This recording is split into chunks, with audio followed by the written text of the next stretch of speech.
So what we're going to do now is we're going to look at an example of a discursive text.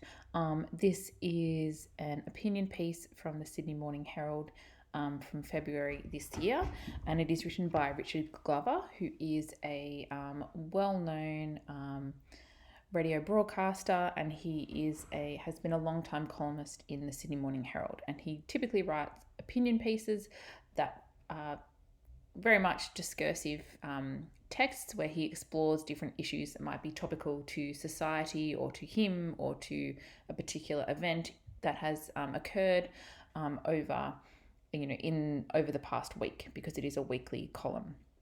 So what he has actually written, and I hope that you have read the entire text before you watch this video. If not, I would pause the video now and take some time to read the piece and then come back to this video. So essentially, he's written this as a call to action. So it is in response to the significant bushfires that occurred in Australia earlier this year. And so what he's trying to emphasize is all the devastation that has occurred, all of that has happened, the fact that we as a society grouped together to support one another, to look after the animals, to try and make sure that everyone's okay. And his call to action is that hopefully people will maintain the rage. So they'll maintain their anger and their frustration and their, emotional response to these fires in a way long after this has happened. Now, obviously, we can look at this through a different lens considering the circumstances currently. However, this piece was very topical at the time, and it really kind of emphasized what is going on. So let's take a bit of a closer look at what is going on. So he starts off in his introduction talking about how the rains have come. So if you'll remember, we had a lot of rain and then flooding, which put out most of the fires in New South Wales. And so realistically, it's looking at that recovery and how at his property, which is near the Wattle Creek fires where they had occurred, he's seen a lot of wildlife hanging around, and that's due to the fact that there is only a very small amount of grass that they are able to eat. So he can see that they've taken refuge on his property, and that there's, kangaroos and things like that, and even a wombat that's potentially living under his house. So if we're looking at some of those elements of the discursive text, if we're looking at the language, you'll see that he's using a very conversational tone, and he's not really being too critical. He's not being rude. He's just trying to simply state how he is feeling about this, in particular talking about the wildlife. So we can see that he opens up with some anecdotal evidence. So looking at, his own things, so saying our back deck is heavy with kangaroos and kangaroo scats, which is kangaroo poo, because they've sheltered there. So he's really, emphasizing, and throughout this, he's using a lot of rhetorical questions. So you will find that in discursive texts, there are rhetorical questions. They serve the same purpose as they always do, but really it's just to help emphasize some of what they're trying to say. If we continue on, we can see that it then goes further into a real exploration of what has happened. So talking about fire raging. So we've got that really emotive and descriptive language. So, fire raging and falling to the ground.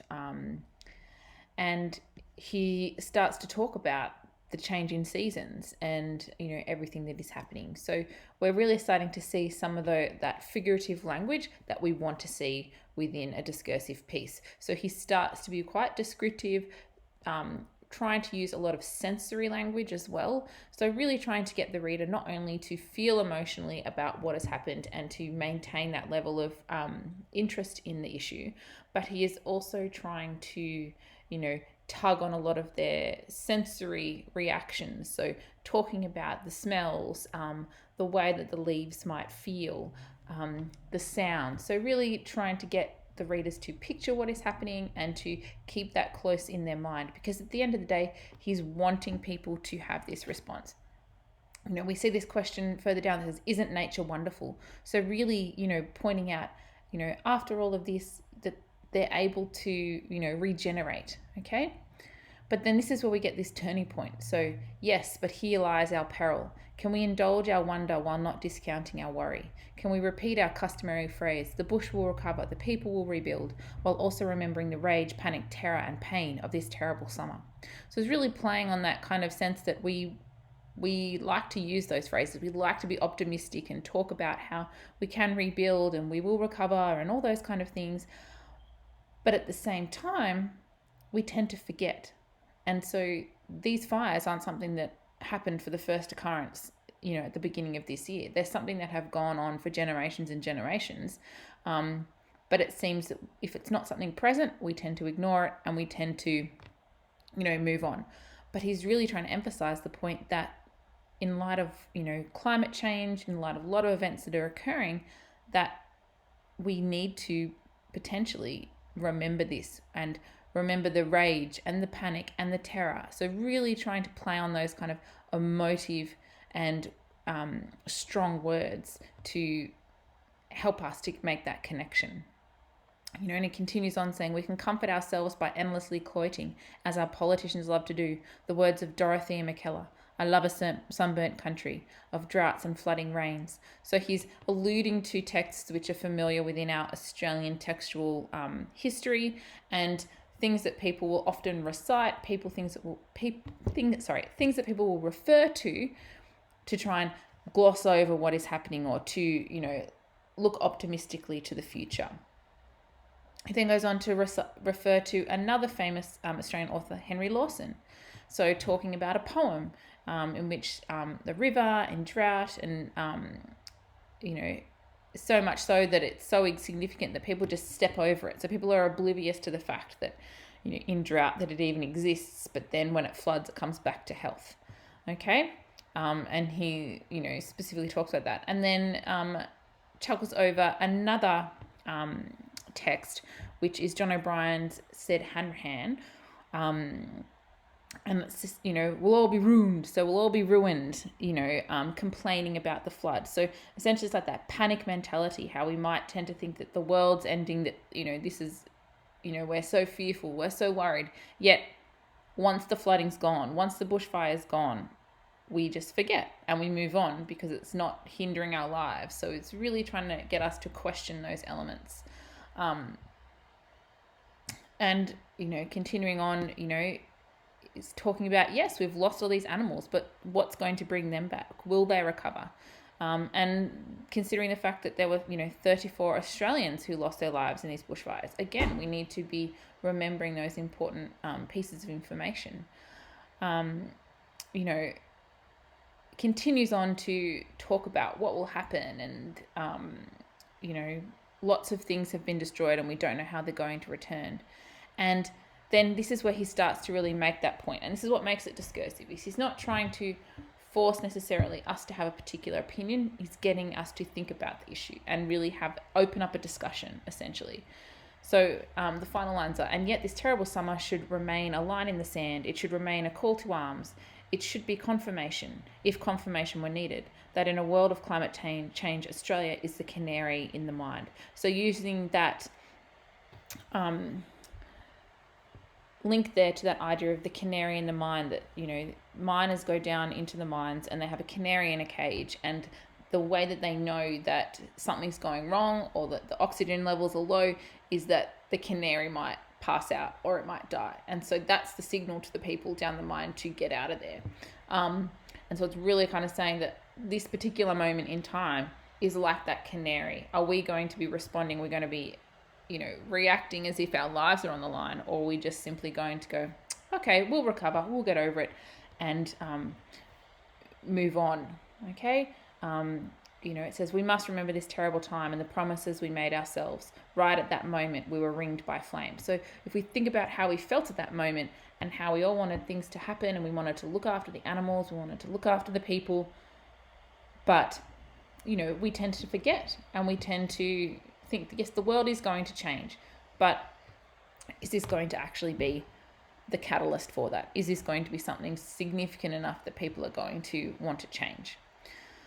So what you'll notice at the end of this document is some analysis. So once, as I've just kind of explained and given you an overview just to help you make sense of it, but really I want you to go through and fill out this table now. So looking at the register of language, so the mix of formal and informal. So you need to find some formal language and you need to find some informal language. Then you need to look at the style and tone and think about what tone is presented. Is there a particular style? So it says friendly and more openly subjective. Some examples of first person. So you need to find examples of tone and style. You need to find examples of first person. You then need to find some examples of figurative language.